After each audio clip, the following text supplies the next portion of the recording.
എന്താ നിങ്ങൾ അവരോട് പോയിട്ട് ഇതിന്റെ മറുപടി പറയാം. തിരുവനന്തപുരത്ത് അടിസ്ഥാന പ്രശ്നം വഷളാക്കിയത് എന്താ? തെറ്റ് ചെയ്യാൻ പ്രേരിപ്പിച്ച ആരൊക്കെയാണെന്ന് പറയാം. എണ്ണി പറഞ്ഞുതരാം. തയ്യാറാണോ? ചർച്ച നടക്കാനാണല്ലോ ഞങ്ങൾ പോയി മുമ്പോട്ട് വയ്ക്കുന്നത്. അല്ലെ, മറുപടി വരട്ടെ. ബഹുമാനപ്പെട്ട വി ശിവൻകുട്ടി അദ്ദേഹം മേയറായിരുന്ന 5 വർഷ കാലഘട്ടവും NDA ഭരണത്തിലുള്ള 3 മാസവും നമുക്ക് ചർച്ച ചെയ്യാം. ജനങ്ങളുടെ അടിസ്ഥാന പ്രശ്നങ്ങൾ പരിഹരിക്കാൻ ഇവർ കൊണ്ടുവന്ന മുൻകൈ എടുത്ത് കൊണ്ടുവന്ന ഒരു വ്യവസായ സംരംഭം പറയാം. കേരളത്തിന്റെ സമഗ്രമായ വികസനത്തെക്കുറിച്ച്, വളർച്ചയെക്കുറിച്ച് ചർച്ചയാകാമെന്ന് പറഞ്ഞിട്ട് മുഖ്യമന്ത്രിയുടെ മറുപടി എന്താ? ഇത്രത്തോളം വികസന മുരടിപ്പിൽ കെട്ടിയിട്ട തളർച്ച കാര്യങ്ങൾ ഞാൻ എല്ലാം പറയാം. BJP സംസ്ഥാന അധ്യക്ഷനാണ്. ആദ്യം തന്നെ ഈ സംവാദത്തിന് തയ്യാറാണ് മുഖ്യമന്ത്രിയുമായി. സംവാദത്തിന് തയ്യാറാണെന്ന് അറിയിച്ചു. ഇതിന് പിന്നാലെയാണ് നേരത്തെ ഇടത് സ്ഥാനാർത്ഥിയായിട്ടുള്ള വി ശിവൻകുട്ടി ഒരു സമയവും രീതിയും അറിയിച്ചു, എവിടെ വെച്ച് വേണമെങ്കിലും സമ്മതിക്കാൻ തയ്യാറാണെന്ന്. പക്ഷെ ഇപ്പോ ബോള് BJPയുടെ കോട്ടിലാണ്. ഇന്ന് രാവിലെ പോലും രാജീവ് ചന്ദ്രശേഖർ പ്രതികരിച്ചത് തീയതിയും സമയവും ഞാൻ അറിയിക്കാമെന്നാണ്. അതെ, നിങ്ങളങ്ങോട്ട് അറിയിച്ചാൽ അവർ തയ്യാറാണ്. ഞാൻ പറയുന്നത് ഇപ്പൊ ഞാൻ ചില ചോദ്യങ്ങൾ പറഞ്ഞല്ലോ. ഈ 3 നേതാക്കന്മാർ മന്ത്രിമാരും മേയർമാരും ഒക്കെ ആയിരുന്നല്ലോ. ബഹുമാനപ്പെട്ട വി ശിവൻകുട്ടി അദ്ദേഹം മേയറായിരുന്ന 5 വർഷ കാലഘട്ടവും NDA ഭരണത്തിലുള്ള 3 മാസവും നമുക്ക് ചർച്ച ചെയ്യാം. നമുക്ക് തയ്യാറുണ്ടോ? അവർ നടപ്പിലാക്കിയ പദ്ധതി പറയുമ്പോഴേക്കും ആദ്യം ഒരു വിളപ്പിശാലയെ കുറിച്ച് പറയണം. എത്ര കോടി രൂപ ചെലവാക്കി, എന്തായിരുന്നു അതിന്റെ ആത്യന്തികമായിട്ട് അതിന്റെ പരിണിത ഫലം, എന്തുകൊണ്ട് അങ്ങനെ സംഭവിച്ചു? സംസാരിക്കട്ടെ.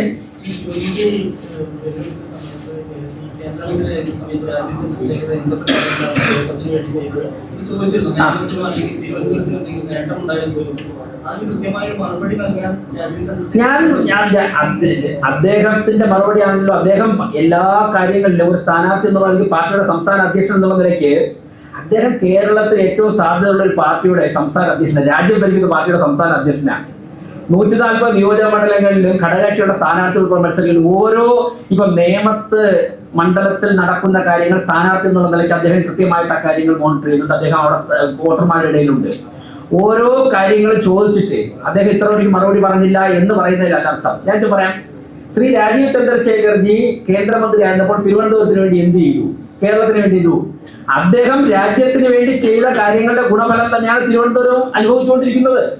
തിരുവനന്തപുരത്ത് വന്ന ഓരോ പ്രോജക്റ്റുകളിലും ഒരു മലയാളി എന്നുള്ള നിലയ്ക്ക്, കേരളത്തിൽ നിന്നുള്ള ഒരു പൊതുപ്രവർത്തനം എന്നുള്ള നിലയ്ക്ക് അദ്ദേഹത്തിന്റെ ഇടപെടലുണ്ട്. വി മുരളീധരൻജിയുടെ ഇടപെടലുണ്ട്. ഒന്ന്, അദ്ദേഹത്തെ കേന്ദ്ര ഗവൺമെന്റും പാർട്ടിയും ഏൽപ്പിച്ചിരുന്ന പ്രവർത്തനം ഡൽഹി കേന്ദ്രീകരിച്ചുകൊണ്ടുള്ള IT മേഖലയിലും അതോടൊപ്പം തന്നെ വിദ്യാഭ്യാസ മേഖലയിലുള്ള പ്രവർത്തനമായിരുന്നു. അദ്ദേഹം വളരെ ഭംഗിയായിട്ട് വളരെ മെച്ചമായിട്ട് അദ്ദേഹം ചെയ്തു. കേരളം കേന്ദ്രീകരിച്ച് അദ്ദേഹത്തോട് പ്രവർത്തിക്കാൻ പറഞ്ഞത് പാർലമെന്റ് തെരഞ്ഞെടുപ്പ് മുതലാണ്. അതിനുശേഷം കൂടുതൽ സമയം അദ്ദേഹം കേരളത്തിലുണ്ട്.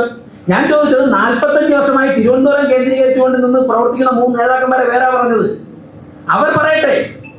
അവർ പ്രതിപക്ഷമായിരുന്നില്ലല്ലോ, പതിറ്റാണ്ടുകളോളം ഭരണപക്ഷമായിരുന്നില്ലേ? തിരുവനന്തപുരത്തിന് അതിന്റെ അടിസ്ഥാന പ്രശ്നമായ കുടിവെള്ള പ്രശ്നം പരിഹരിക്കുവാൻ ഈ 3 നേതാക്കന്മാരും 3 പേരും പല കാലഘട്ടങ്ങളിൽ MLA ആയിരുന്നു, 2 പേർ മേയറായിരുന്നു. എന്ത് ചെയ്തു അവർ? മാലിന്യം, ഇവിടുത്തെ വെള്ളക്കെട്ട്, ഇവിടത്തെ മഴയത്തുണ്ടാകുന്ന വെള്ളപ്പൊക്കം പരിഹരിക്കാൻ ഇവർ 3 പേരും എന്ത് ചെയ്തു? ജനങ്ങളുടെ അടിസ്ഥാന പ്രശ്നങ്ങൾ പരിഹരിക്കാൻ ഇവർ കൊണ്ടുവന്ന മുൻകൈ എടുത്ത് കൊണ്ടുവന്ന ഒരു വ്യവസായ സംരംഭം പറയാമോ? പറയട്ടെ. തിരുവനന്തപുരത്ത്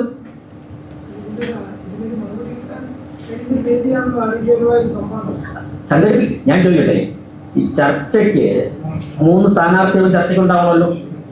നിങ്ങൾ മാധ്യമങ്ങൾ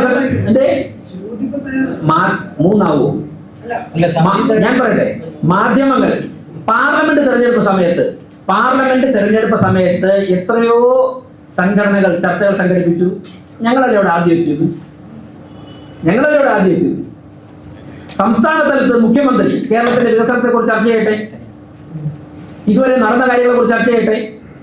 രാജ്യത്തെ തലത്തിൽ ആദ്യം അത് ഓപ്പൺ ചെയ്തല്ലേ.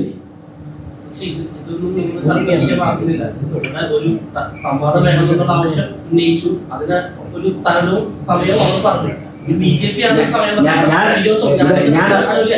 ചന്ദ്രശേഖർ ഉന്നയിക്കുന്ന കാര്യം ശരിയാണ്. 29 പ്രധാനമന്ത്രി വരുന്നത് ദിവസം കഴിയില്ല. നിങ്ങൾക്ക് കഴിയാവുന്ന ഒരു ദിവസം പറഞ്ഞാൽ അതേ ദിവസം തയ്യാറാണ്. ഞാൻ പറഞ്ഞല്ലോ, അദ്ദേഹം പാർട്ടിയുടെ സംസ്ഥാന അധ്യക്ഷനാണ്. നിരവധി കേന്ദ്രമന്ത്രിമാർ വരുന്നുണ്ട്. ബഹുമാനപ്പെട്ട പ്രധാനമന്ത്രി കേരളത്തിൽ ഒന്നിൽ കൂടുതൽ സ്ഥലങ്ങൾ വരുന്നുണ്ട്. അപ്പോൾ സ്വാഭാവികമായിട്ടും അദ്ദേഹത്തിന്റെ ഞാൻ എല്ലാ കാര്യങ്ങളും പറയേണ്ട ആവശ്യമില്ലല്ലോ. എന്നേക്കാൾ കൂടുതൽ നിങ്ങൾക്ക് മാധ്യമങ്ങൾക്ക് അറിയാവുന്നതാണ്. ഈ പറഞ്ഞ കാര്യങ്ങൾക്ക് ദേശീയ ജനാധിപത്യ സഖ്യം ഇവിടെ ഉന്നയിച്ച കാര്യങ്ങൾക്ക് വരട്ടെ, മറുപടി വരട്ടെ. അങ്ങനെയുള്ള നമുക്കിവിടെ ആശയ സംവാദം നടന്നാൽ മതിയല്ലോ. വരട്ടെ അങ്ങനെയുള്ള കാര്യങ്ങൾ. ചർച്ച നടക്കാനാണല്ലോ ഞങ്ങൾ പോയി മുമ്പോട്ട് വയ്ക്കുന്നത്. അല്ലെ, മറുപടി വരട്ടെ. ജനങ്ങൾ സജീവമായിട്ടുള്ള രാഷ്ട്രീയ വിഷയങ്ങൾ ചർച്ച ചെയ്യട്ടെ. ഞങ്ങൾ പറഞ്ഞത് എല്ലാത്തിനും ജനങ്ങളുടെ നിത്യജീവിതവുമായി ബന്ധപ്പെട്ട് നിൽക്കുന്ന വിഷയങ്ങളാണല്ലോ. ഇവരൊക്കെ തന്നെ അധികാര കേന്ദ്രത്തിൽ പതിറ്റാണ്ടോട് ഇരിക്കുന്നവരാണല്ലോ.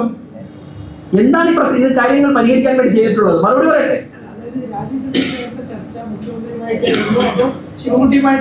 ഞാൻ പറഞ്ഞത് മുഖ്യമന്ത്രിയോട് ആദ്യം തന്നെ അദ്ദേഹം പറഞ്ഞിരുന്നു കേരളത്തിന്റെ BJPയുടെ സംസ്ഥാന അധ്യക്ഷൻ പറഞ്ഞെന്താണ്, കേരളത്തിന്റെ സമഗ്രമായ വികസനത്തെക്കുറിച്ച്, വളർച്ചയെക്കുറിച്ച് ചർച്ചയാകാമെന്ന് പറഞ്ഞിട്ട് മുഖ്യമന്ത്രിയുടെ മറുപടി എന്താ?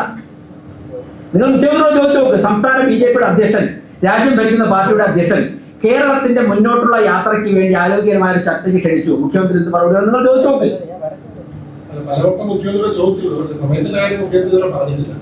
അദ്ദേഹത്തിന്റെ മറുപടി പറയട്ടെ. ഇപ്പൊ തിരുവനന്തപുരത്തെ കുറിച്ചുള്ള ചർച്ച ഞങ്ങൾ ഉന്നയിച്ച വിഷയങ്ങളിൽ ഇവർ മറുപടി പറയട്ടെ. ഈ 3 LDF സ്ഥാനാർത്ഥിമാർ എന്താ, നിങ്ങൾ അവരോട് പോയിട്ട് ഇതിന്റെ മറുപടി പറയാൻ പറയും. തിരുവനന്തപുരത്തെ അടിസ്ഥാന പ്രശ്നം വഷളാക്കിയത് എന്താ? ഇത്രത്തോളം ഈ പ്രശ്നങ്ങൾ പരിഹരിക്കാൻ പറ്റാത്ത അവസ്ഥയിലേക്ക് കൊണ്ടെത്തിച്ചവരാണ്. മറ്റൊരു വിഷയം, നിയമമണ്ഡലത്തില് അവരെ നിർത്തിയെന്ന് പറയും. പക്ഷെ ഇപ്പൊ അങ്ങനെയല്ല. അത് ശിവൻകുട്ടി എതിരായിട്ട് നിർത്തി എന്നുള്ളത് CPMന്റെ ചുമതലപ്പെട്ട ആൾ തന്നെ അവരല്ല റെബലായിട്ട് നിർത്തി എന്നുള്ളത് പറയുന്നു. ആര് നിർത്തിയെന്ന്? അല്ല, CPMൽ തന്നെ. അല്ല, അത് തെരഞ്ഞെടുപ്പ് കഴിയുമ്പോഴേക്കും അറിയാം. അതൊക്കെ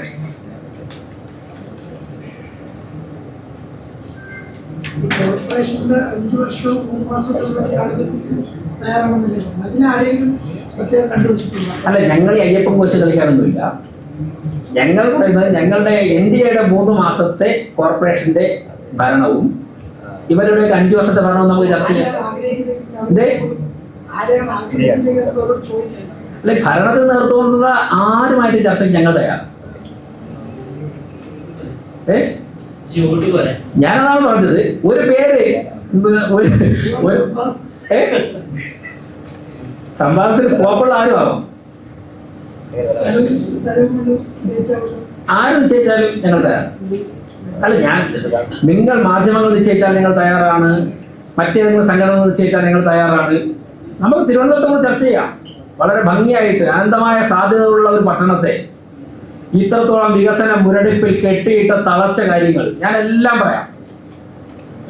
ഉദ്യോഗസ്ഥരുൾപ്പെടെ, നല്ലവരായ സർക്കാർ ഉദ്യോഗസ്ഥർ ഉൾപ്പെടെ തെറ്റ് ചെയ്യാൻ പ്രേരിപ്പിച്ച ആരൊക്കെയാണെന്ന് പറയാം. എണ്ണി പറഞ്ഞുതരാം. തയ്യാറാണോ? ഈ ഹരിതകർമ്മ സേനയുടെ പ്രവർത്തകരെ ഭീഷണിപ്പെടുത്തി തെരഞ്ഞെടുപ്പ് പ്രവർത്തനത്തിൽ നിയമമണ്ഡലത്തിൽ ഉൾപ്പെടെ